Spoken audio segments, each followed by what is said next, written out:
So when we think of the Second World War, we tend to think of the big set-piece battles. Dunkirk, Normandy, Operation Market Garden and the Battle of the Bulge, and involving thousands of infantry, tanks and artillery. But there was a different war that was waged from the start of the Second World War right until its last day. And that involved men, their wit and their ingenuity, deep behind enemy lines in the heart of the Third Reich, trying to escape Colditz Castle.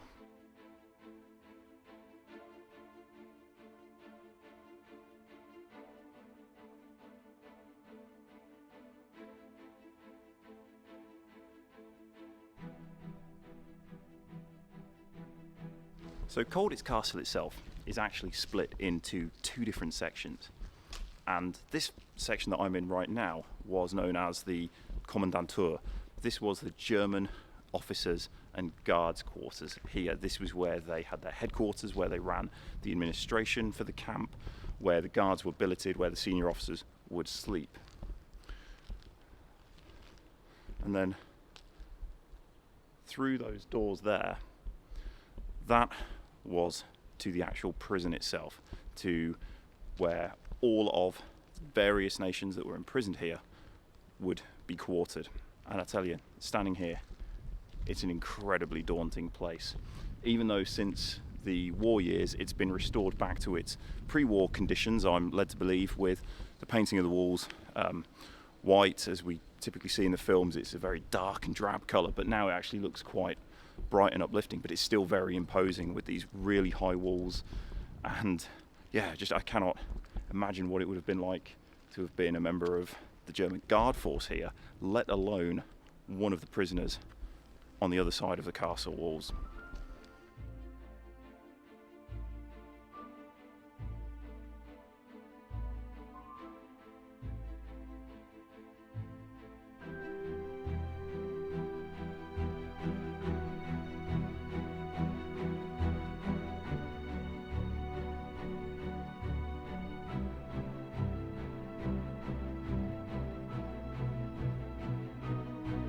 Offlag 4C, situated at Colditz Castle in Saxony, Germany, was a renowned prisoner of war camp for enemy officers during World War II.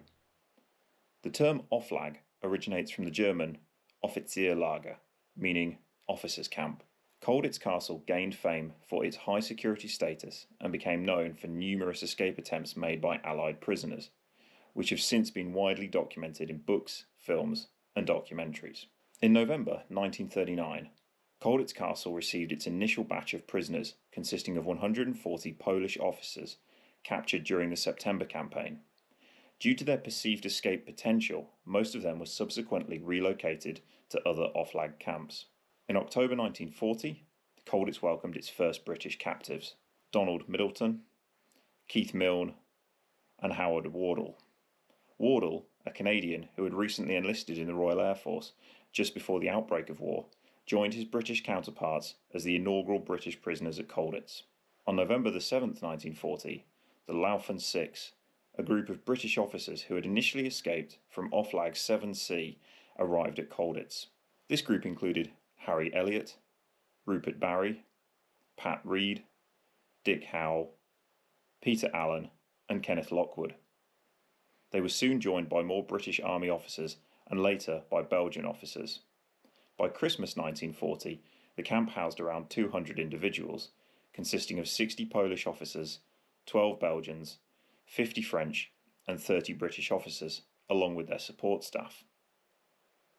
In February 1941, an additional 200 French officers joined the population. Some French officers requested the segregation of French Jewish officers, which was granted by the camp commandant, resulting in their relocation to the attics. In April 1941, Alain Leray, a French officer, achieved the distinction of becoming the first prisoner to successfully escape from Colditz Castle.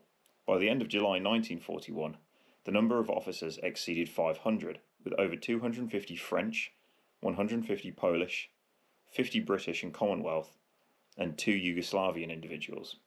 Now, because Colditz had arguably the best escape minds all locked up together, they would come up with some very ingenious, crazy, and sometimes stupid escape ideas. But one of them was done along this path, or attempted at least, by another Frenchman.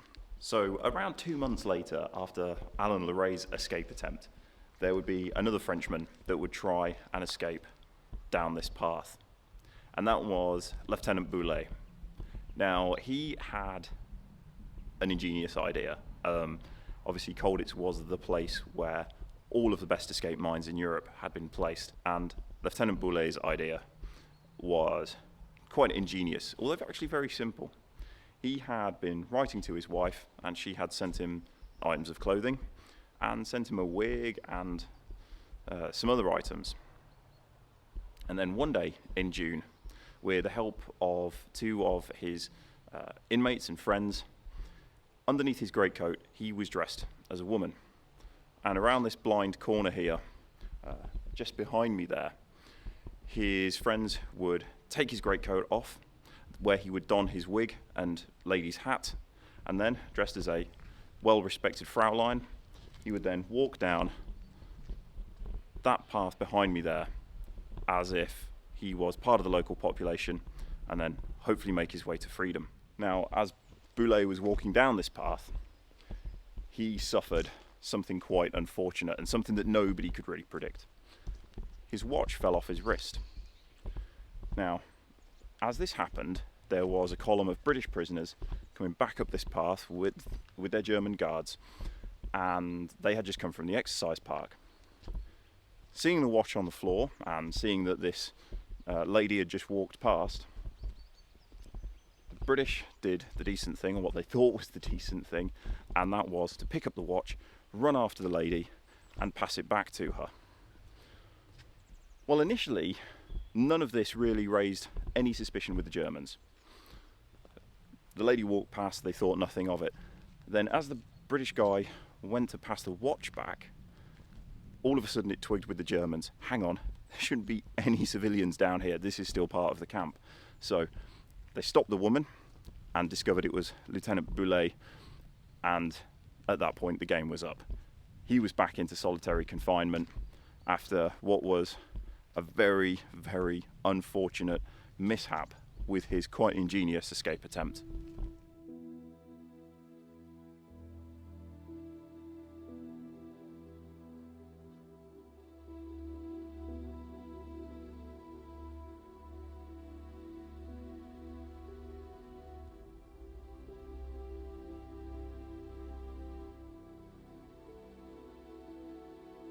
So this in here was the prisoners' compound, the prisoners' quarters, their mess facilities, and where they were interred. There was also the solitary confinement cells located in this part of the camp. On the 24th of July 1941, a group of 68 Dutch officers arrived at Colditz. Primarily consisting of members of the Royal Dutch East Indies Army, these officers had refused to sign a declaration stating that they would not participate in the war against Germany. Initially, they appeared to be exemplary prisoners, as noted by Captain Reinhold Eggers, the German security officer at the camp. Among the Dutch officers, Hans Larive was particularly significant for the other inmates at Colditz. Larive possessed valuable knowledge of the Singen route, a path into Switzerland that he had discovered during his initial escape attempt from an Oflag camp in Soest in 1940. Larive's insight proved invaluable, as many prisoners later utilised this route to escape from Colditz. One British prisoner that would gain distinction as part of the Colditz story was that of Airy Neave. Neave transferred his territorial commission to the Royal Engineers on the 2nd of May 1938. When World War II commenced, he was called to serve and deploy to France in February 1940 as part of the 1st Searchlight Regiment, Royal Artillery. Unfortunately, he sustained injuries and was captured by the Germans at Calais on the 23rd of May 1940. Originally held at Oflag 9 AH near Spangenberg, he was later moved to Stalag 20A near Thorn in German-occupied western Poland in February 1941. In April 1941, Neave managed to escape from Thorn along with Norman Forbes. Sadly, however, they were apprehended whilst trying to cross the border into Soviet-controlled Poland. In May of the same year, they were transferred to Oflag 4C, more commonly known as Colditz Castle. On the 28th of August 1941, Neave attempted his first escape from Colditz. He disguised himself as a German NCO. However, his hastily assembled German uniform, crafted from a Polish army tunic and cap painted with scenery paint and accompanied by a cardboard belt painted silver, proved ineffective under the prison searchlights, as it appeared bright green. Undeterred, he and Dutch officer Anthony Lutane, once again disguised. With improved uniforms and a well-planned escape route, Neave and Lutane swiftly exited Colditz. So one of the great things about Colditz Castle here is there's a museum, and throughout this side of the castle, this is the museum side, the prisoners' quarters. The commandantur, as I said, is the youth hostel side, and I think there's a music academy there as well. But on this side, where the prisoners' quarters were, they have some of the famous images taken of the prisoners who were photographed by the Germans in their escape gear following their failed escape attempts.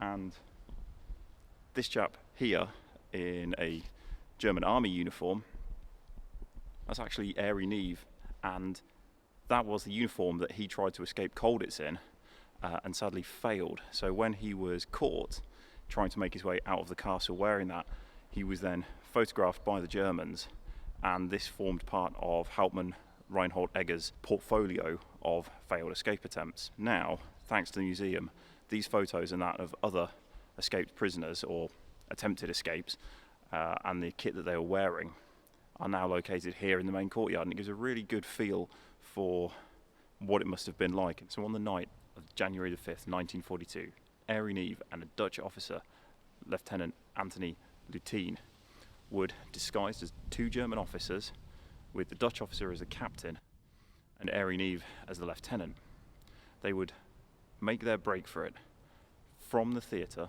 under the stage, and through the walkway into the guardhouse. And for me, that is really one of the most bold and ballsy moves that could be made by any prisoner wanting to escape. Dressed as German officers, making their way out past the guards, and the Dutch officer actually picked up one of the Germans for not saluting him very well and shouted at him. They then carried on out of the main gate and made their way subsequently to freedom. Upon his return to England on the 12th of May 1942, Neave was promptly decorated with a military cross. Subsequently, he was promoted to War Substantive Captain and received the permanent rank of Captain on the 11th of April 1945. Now, Neave had a really interesting career post his escape. He would then go on to work for MI9, Ministry of Intelligence 9, where he would help with gathering intelligence from other escaped prisoners. And then he would go on to become a member of Parliament. But sadly, he was killed by Irish terrorists in a bomb attack that ended his life. So in the castle courtyard here, in the prisoner side, there's some very distinct buildings that played an important role in the Colditz story. And the building behind me there, this one here, that was the dividing wall between the prisoners' compound here on this side of the castle and the commandantur. And it was known as the seam, and it would actually form part of the escape route for Pat Reid and the three other officers that escaped with him when he made his bid for freedom in 1942. So the part of the castle you can see behind me was the solitary confinement cells, and these cells were used by the Germans to place the prisoners in if, say, they'd made an escape attempt and failed and been caught. They would go back, or they would go into solitary for up to 3 weeks at a time, or if they'd also done something to annoy the German guards that was deemed severe enough to be punished by time in solitary. But it was there, whilst Pat Reid was in solitary confinement, that he made the observation about what looked like a walkway through to the theatre building, and if it could be used as a possible escape route. Over there was the Polish officers' quarters, and that's where they were billeted for their duration of the stay. Coming round from there, the first floor and the ground floor here were reserved for the senior British officers and the Prominente, the celebrities that were here, such as Winston Churchill's nephew. There were relations to King George VI here, and other prisoners that the Germans deemed to be celebrities, and not celebrities as we would know today, but people of such importance that they could be held hostage should they need to at any point in the war. Then above those, in the upper two floors, that was where the French officers were billeted. So behind me with that ornate doorway, that is the chapel. The chapel was a great place for obviously the men who were religious to worship, but also for choirs to sing and to practice and to cover up escaping Frenchmen through a huge tunnel that had been dug. And next to that is the clock tower. It was from the clock tower that the French would start their tunnel, but not from underneath the clock tower, but from the third floor, working their way down through each individual floor until they got underneath the chapel, believing that there was a crypt underneath there which would make their passageway to the outer wall that much easier. Sadly, that wasn't the case. They had no chapel underneath there, and it was full of rubble and then thick oak beams which had to be cut through, and each one took about a week to cut through with the handmade saw that they had. After that, they couldn't go any further, so they then had to dig a further 5 meters down before they could then go horizontal again to the outer wall and try and make their break. However, sadly, the tunnel was discovered and therefore filled in. This is the entrance to the French tunnel underneath the chapel, and it's quite incredible to see what's left of it.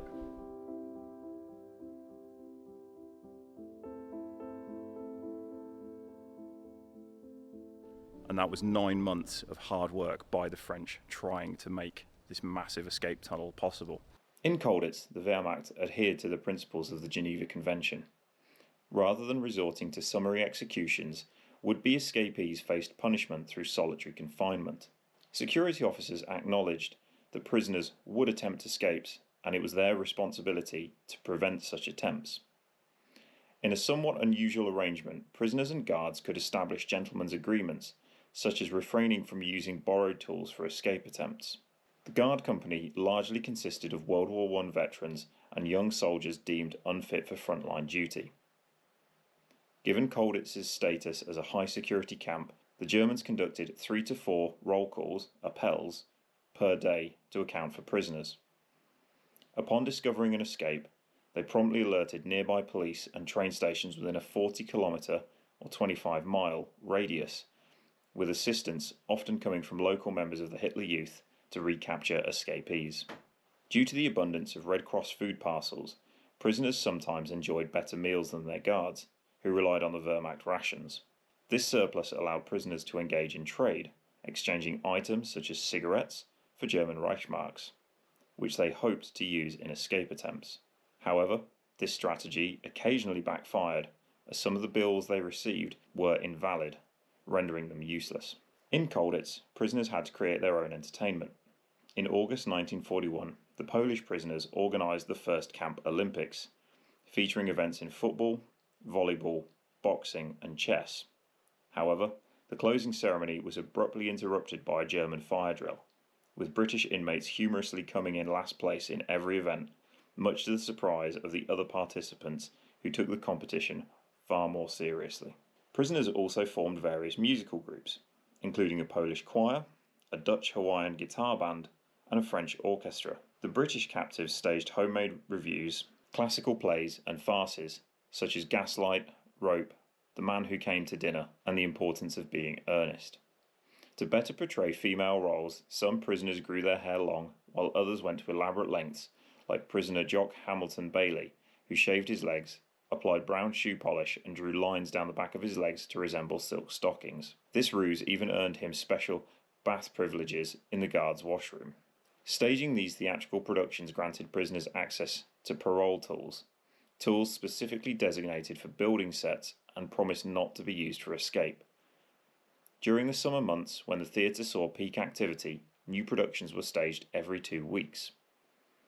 One of the most successful performances was the Christmas-themed ballet Nonsense, which premiered on the 16th of November 1941 and continued until the show was attended by Hauptmann Priem, the first prison warden of Colditz, on the 18th of November 1941. Later on, the most popular pastime among the prisoners was stool ball. a rugged variation of rugby played in the prisoner's courtyard. In this game, 2 stools were placed at either end and goals were scored by touching the opponent's stool with the ball. Stool ball provided an outlet for pent-up aggression and also served as a distraction, masking the sounds of tunnel digging. In addition to their escape attempts, prisoners resorted to goon baiting as a means of making life difficult for their guards. This involved harassing the guards, such as dropping water bombs on them. Notably, Douglas Bader encouraged by his junior officers to participate in such activities. Flight Lieutenant Pete Tunstall, in particular, sought to cause disruption by disturbing roll calls, even when no escape attempts were underway, to prevent guards from becoming suspicious during the actual escape attempts. Tunstall's actions led to 5 court-martials and a total of 415 days in solitary confinement. One of the many ingenious escape attempts here dreamt up by the French was that of taking the place of the castle's electrician. So each night, Colditz was lit up with floodlights. This was to ensure that any escaping prisoners might be caught in those floodlight beams and to make the guards' lives that much easier. Now clearly if there was an air raid nearby, they would get the warning and they would kill the floodlights so that the building fell into darkness. But as soon as the raid passed, those lights would come back on again. Now, December 1942, the French had an ingenious idea. They knew that the local electrician for the castle, a man named Willie, one of the officers, a Lieutenant POW, looked just like him. So their plan was to short out the lights, have him come in, and whilst the electrician was working on the problem, the escaping officer would then just casually walk out of the courtyard, turn left through the archway and head down towards the exit of the camp. And the plan nearly worked. So at around 5:30, Willie was called by the Germans to come and see what the electrical issue was in the French quarter. As he went about his business, POW, which is this gentleman here, and as you can see, there's actually quite a resemblance to that of Willie, the actual German electrician. And he nearly got away with it. But sadly, as he was walking his way out of camp, he was stopped by one of the guards and asked to present his pass, which he did so. However, sadly for POW, the colour of the pass had recently changed, and as a result, he got caught and then put into solitary confinement. And it's believed that although the disguise was near perfect, POW's scarf was a slightly different pattern and colour to that of the real electricians, and that might have tipped off the German guard. Maintaining Colditz Castle in a secure and efficient manner presented a significant challenge, leading the Germans to deploy a larger garrison compared to many other prison camps. Throughout the period from 1939 to 1945, over 70 German officers and enlisted personnel were stationed at the castle, fulfilling various staff roles and overseeing the prisoners' labour. In addition to military personnel, a substantial number of civilians and local townspeople were employed on the castle grounds. Their responsibilities ranged from maintenance and medical roles to supervisory positions, which included Nazi Party leaders and Swiss Red Cross observers. Furthermore, some family members of German military officers resided within the camp, further integrating civilian life with the military administration of the facility. Hauptmann Paul Prim was the first security officer. Pat Reid said he possessed a rare quality amongst Germans, a sense of humour. Replacing Hauptmann Prim would be Reinhold Eggers, who would remain the security officer at Oflag 4C until April 1945. In 1939, Eggers was called back to the army service as a reserve lieutenant, primarily due to his language proficiency. Assigned as a translator, he was stationed at Oflag 4A, Honstein, where the majority of prisoners were French officers, including 28 generals, along with a small contingent of Dutch and Polish generals. However, Eggers found his time at Honstein to be vastly different from his subsequent experience at Colditz. The atmosphere there at Honstein was characterized by mutual respect between POWs and guards, with minimal problems or conflicts. On the 22nd of November 1940, Eggers received new orders to report to Oflag 4C at Colditz, initially serving as Lager Offizier 3 or duty officer he found himself confronted with a different dynamic. The prisoners of war at Colditz included rebellious individuals from Poland, France, and the UK who actively sought opportunities to challenge their captors. Over time, this group was joined by officers from Belgium, the Netherlands, and the United States, further complicating Egger's role as camp officer. Eggers was known for his demeanour of treating his adversaries akin to difficult schoolboys, always maintaining his composure and dignity even under extreme provocation. An incident where his cap was stolen by a POW for an escape attempt illustrates his calm response. He patiently waited for a guard to provide him with a replacement before leaving the building. Both British and Dutch officers attested to Eggers' fair treatment of them, acknowledging his correct behaviour. So behind me was the former location of the kitchens here, and they would have been present here during the war. Obviously they had to feed a vast number of prisoners, they had to feed a lot of the German staff here as well. And we can see, if we look along the line of the wall, you can see the former sort of high point where the roof was. Sadly all gone now, but when they did actually remove that building, they found underneath it this horse wash that was used when there were stables here and when this castle was part of the local aristocracy that was in and around this area. And the kitchens actually extended to the very edge here of that horse wash, so you can get an idea, although they're not here anymore, of that part of the castle and how big the kitchens were and how far out they extended. Now interestingly, the former commandantur section of the castle itself is now a German youth hostel, so you can actually come and stay here at Colditz Castle. And I did last night. I slept here overnight, and I tell you, it was quite an interesting experience to know that I was sleeping in one of the former guards' quarters, knowing that where the prisoners had been kept was just a few meters away. It was quite a strange feeling, quite eerie, especially as well as the history of this place as a sanatorium as well. When you look back through the history of the castle, it really does have a strange aura about it. Not one I can explain, but yeah, really interesting, but very cool though, being able to actually stay here at Colditz Castle.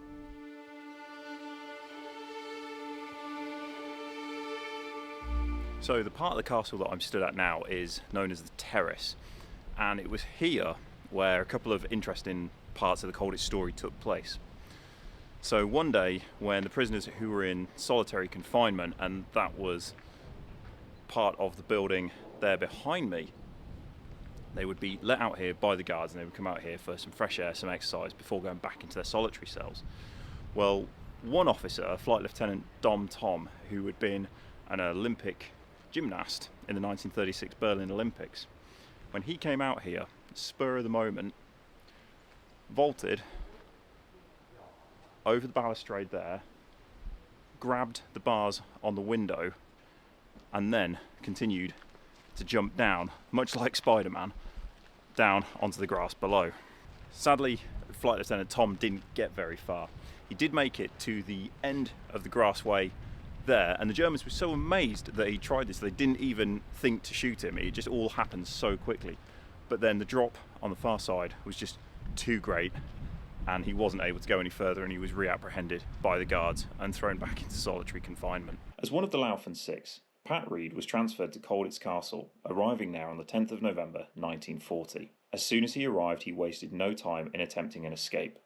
Reid managed to bribe a seemingly cooperative German guard, persuading him to turn a blind eye to his escape plan. The escape attempt involved Reid as a group of 12 prisoners who crawled through a sewer pipe from the canteen to an outer courtyard. Their plan was to descend a 40-foot wall and then overcome another 12-foot wall topped with barbed wire. However, despite the guards' apparent acceptance of the bribe, he betrayed them by informing his superiors about the escape plot. Consequently, the Germans were waiting for them, resulting in their recapture. Following another period of solitary confinement, Reid assumed the role of escape officer, entrusted with overseeing all British escape plans within the camp. He played a crucial role in aiding various escape attempts, some of which proved successful. However, in April 1942, Reid was replaced as escape officer by fellow Laufen Six member, Captain Richard Dick Howe. So Pat Reid from his cell noticed that from the theatre, and where that top walkway is that's just above my head, and then where it kinks up and heads onto the other wall, that there was likely to be a passage that would lead from the theatre into the corridor there. So, after getting out of solitary and with a bit of investigation work, they found that from underneath the stage in the theatre, you could get to that walkway there, and it was known as the Witch's Walkway. And then, by creating a hole in the ceiling, you could drop down into that corridor, and then that would gain them access into the guard's house. On the night of the 14th and 15th of October 1942, Reid seized another opportunity to escape. This time along Major Ronald Littledale, Lieutenant Commander William L. Stevens, and Flight Lieutenant Howard Wardle. They meticulously cut through the bars of a window in the prisoner's kitchen and made their way onto the flat roof of the German kitchen. Crossing the brightly lit outer courtyard undetected, they entered a storage cellar beneath the Kommandantur, the Commandant's HQ, and crawled through a narrow air shaft leading to the dry moat before finally exiting through the park. This escape operation was far more sophisticated than Reid's initial attempt. To explain their limited fluency in German and French, they adopted fake identities as Flemish workmen. The group split into pairs, with Reid and Wardle travelling by train to Tuttlingen, near the Swiss border. This was via Zwickau and Munich. They successfully crossed the border near Ramsen on the evening of the 18th of October. Meanwhile, Stevens and Littledale also travelled by Tuttlingen by train, passing through Chemnitz, Nuremberg and Stuttgart, before following Reid and Wardle across the border in the early hours of the 20th of October. In May 1943, a directive from Wehrmacht High Command designated Colditz to exclusively house American and Commonwealth prisoners. Subsequently, in June the Dutch were relocated, followed by the Poles and Belgians. The remaining French contingent departed by the 12th of July 1943. By the end of July, the population consisted of a small number of free French officers and 228 Commonwealth officers, including individuals from Britain, Canada, Australia, New Zealand, South Africa, Ireland, and one from India. On the 23rd of August 1944, Colditz received its first American prisoners. 49-year-old Colonel Florimond Duke, the oldest American paratrooper of the war, along with Captain Guy Nunn and Alfred Suarez. These individuals were counterintelligence operatives parachuted into Hungary to prevent it from aligning with Germany. The population at the start of that winter numbered approximately 254 prisoners. On the 19th of January 1945, Colditz received 6 French generals from the camp at Königstein. Tragically, Major General Gustave Marie Maurice Mesny was murdered by the Germans en route from Königstein to Colditz Castle. In March 1945, 1,200 French prisoners were brought to Colditz Castle, with an additional 600 imprisoned in the town below.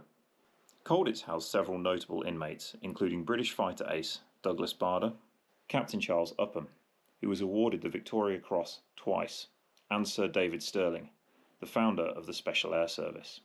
Additionally, Colditz housed prisoners known as Prominente. These were prisoners who were relatives of Allied VIPs. The first such prisoner was Giles Romilly, a civilian journalist captured at Narvik in Norway, and the nephew of Winston Churchill's wife, Clementine. Adolf Hitler himself ordered that Romilly be treated with the utmost care, with specific instructions that read, "The commandant and security officer answer for Romilly's security with their heads. His security is to be assured by any and every exceptional measure you care to take." As the end of the war drew nearer, the number of Prominente at Colditz increased. Among them were nephews of King George VI and Queen Elizabeth, Captain the Lord Haig, son of World War I Field Marshal Douglas Haig, Lord Hopetoun, Lieutenant John Wynant Jr., son of John Gilbert Wynant, the US Ambassador to Britain, and the Polish commander of the Home Army, responsible for the Warsaw Uprising. Another prominent figure at Colditz was Mickey Byrne, a British commando captured at Saint-Nazaire. Before the war, Byrne had been a journalist, similar to Romilly, working for the Times.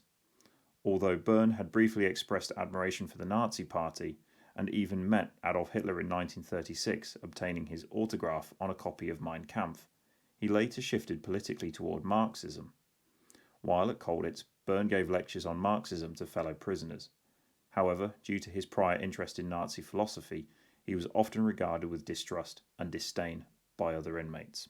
So, as I said earlier, Colditz wasn't just home to prisoners who kept escaping, they were also home to the Prominente, the celebrity prisoners.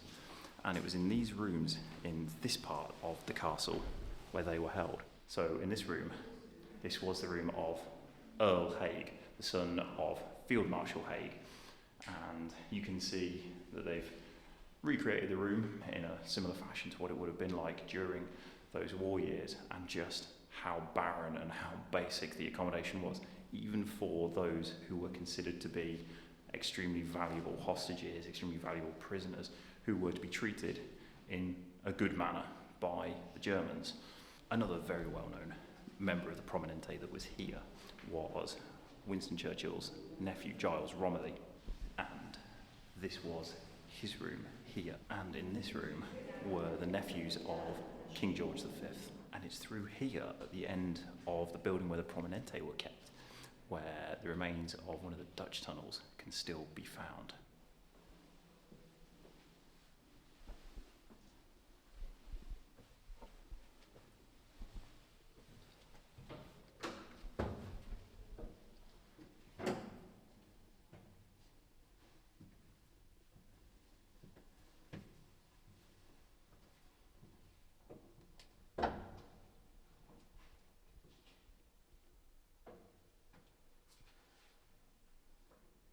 So what we can see here is, although there's not a lot of space, this was the outer castle wall, and this formed a buttress against the internal wall here. Now, the Dutch prisoners discovered that this was an empty space, and by gaining access through the floor in their toilet, they were able to rope down and then dig out a lot lower than ground level, and then make an escape attempt as a tunnel through here. But sadly they were caught, 2 Dutchmen and one of the dummies that was used during the appel calls, the roll calls, to try and confuse the Germans into the amount of numbers of prisoners that are actually there, were located in this hole. Now, as I'm sure you know, Colditz was home to a number of very prominent Allied prisoners of war, such as Wing Commander Douglas Bader, the legless fighter ace, David Stirling, the founder of the Special Air Service. But there's one individual who, if you know anything about the Battle of Dunkirk, the withdrawal from Dunkirk, and if you've been to Imperial War Museum Duxford to see any of the air shows there, you may recognise the gentleman sat in the middle there. That was Squadron Leader Stevenson, and he was a Spitfire pilot with 19 Squadron, and on the 26th of May 1940, 19 Squadron were part of the Royal Air Force effort covering the withdrawal from Dunkirk. And his Spitfire, coded QV, was shot down over the beaches of Dunkirk, and there's a very famous photo of it on the beach. Well, that Spitfire was then lost, but then subsequently found again and then restored with the help of Guy Martin a few years ago and by John Romaine of the Aircraft Restoration Company. And it now flies, marked up in its wartime colours, at Duxford, and it's always an amazing aircraft to see fly. Stevenson would end up here in Colditz after many failed escape attempts, and he would also take part in helping to prepare the very famous Colditz glider. The initiative was spearheaded by Royal Air Force pilots Bill Goldfinch and John Jack Best. After stumbling upon C.H. Latimer Needham's book, Aircraft Design, within the confines of the camp's library, they swiftly assembled a team of 12 fellow prisoners of war to aid them in their endeavour. Fondly dubbed the Apostles, these collaborators toiled away diligently in what was aptly referred to as the chapel, where they meticulously worked on the ambitious project. Maintaining the clandestine nature of the project posed a significant challenge, necessitating ingenious methods to conceal their efforts from the watchful eyes of the guards. To achieve this, they ingeniously erected a false wall to shield the workspace from prying eyes. Additionally, they stationed vigilant lookouts strategically around the chapel and implemented an electric alarm system as a precautionary measure against unwelcome intrusions. Interestingly, the frequent tunnel escapes and endeavours undertaken by fellow prisoners inadvertently worked in their favour, diverting the guards' attention toward ground-level scrutiny rather than to looking into the skies above. These combined efforts proved instrumental in safeguarding their covert activities from detection. The scarcity of materials within the POW camp presented a formidable obstacle, compelling the prisoners to proceed with caution and resourcefulness in constructing the glider. And this is a replica of the Colditz glider built in 2015 by German glider enthusiasts. It now sits in the floor underneath where the original one was built back in 1944 and 1945. With limited resources at their disposal, they resorted to pilfering small pieces of wood and scavenging various materials wherever possible. Creativity became their ally as they repurposed bed slats, floorboards, electrical wires, and even sleeping bags to fashion the components of the glider. In a stroke of ingenuity, they utilised stolen millet, boiling it down to produce a substance suitable for sealing the exterior of the glider once it was enveloped in cloth. Despite the challenges posed by the constraints of their environment, their determination and adaptability enabled them to progress steadily toward their goal. As the completion of the Colditz cock drew nearer, the ingenious prisoners devised a clever launch mechanism to propel their creation into the air.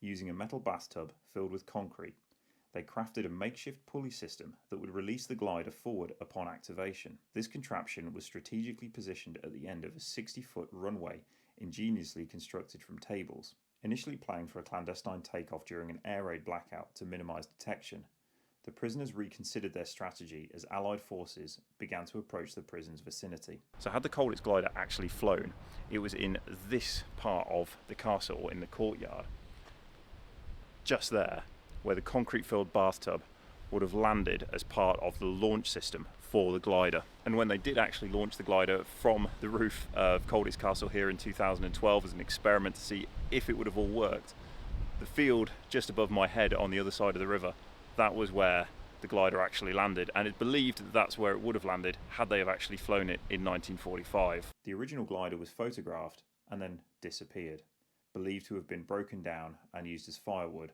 by those in need during those post-war weeks and months. However, later attempts were made to reconstruct the glider, and it was successfully launched off the roof of the castle at Colditz and flew into the field beyond the river. All of this footage can be found in one of the many documentaries about Colditz Castle here on YouTube. On the 16th of April 1945, Colditz Castle, infamous for housing Allied prisoners of war during World War II, was liberated by the 273rd Infantry Regiment of the 69th Infantry Division, part of the US First Army. The liberation was supported by self-propelled artillery from the 9th Armoured Division. The US forces initiated their attack from the southern direction, advancing along the Mulde River, starting on the 15th of April. Throughout the day, German soldiers put up a determined defence of the town, resisting the advancing Allied forces. In an effort to impede their progress, the Germans attempted to destroy the bridge across the river using World War I era ammunition. However, this method proved ineffective. As an alternative, they resorted to firing anti-tank Panzerfausts at the centre pier of the bridge for over an hour.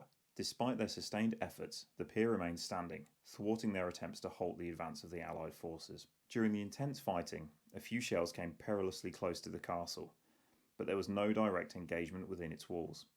Remarkably, the prisoners effectively assumed control from within, preventing what could have escalated into a violent siege had the castle been occupied and defended. On the night of the 15th, the German forces retreated. With caution, the American troops began their advance into the town and quickly seized it. They promptly liberated the prisoners of war held in the castle, who greeted their rescuers with enthusiasm and gratitude. The liberators were struck by the generosity and kindness of the American soldiers, who provided them with much-needed support. Despite their jubilant welcome, the prisoners appeared visibly exhausted and malnourished to their new American allies. Regrettably, there is no documented account of the prisoners' reactions when the British unveiled the completed, covertly constructed glider. 9 days later, on the 25th of April, 1945, following the capture of the major city of Leipzig, a patrol from the 69th Infantry Division made a historic encounter with the Red Army soldiers on the Elbe River, marking a significant milestone in the Allied advance. Following World War II, Colditz Castle was repurposed by the new DDR as part of East Germany. But more importantly, Colditz Castle has become synonymous with determination in the face of overwhelming adversity. Featuring in films, television series, numerous books, and a board game devised by Major Pat Reid himself, Colditz Castle will forever have a place in the British memory of World War II. So I hope you've enjoyed this tour of Colditz Castle. You've been able to see what it looks like here in 2023. I have loved being here. This for me is a very special place. I don't have any family connections from here, but I grew up absolutely addicted to the story of it, and to be able to walk the ground here and to see it firsthand has been amazing, and I hope you've all enjoyed it. Okay, see you all in the next one.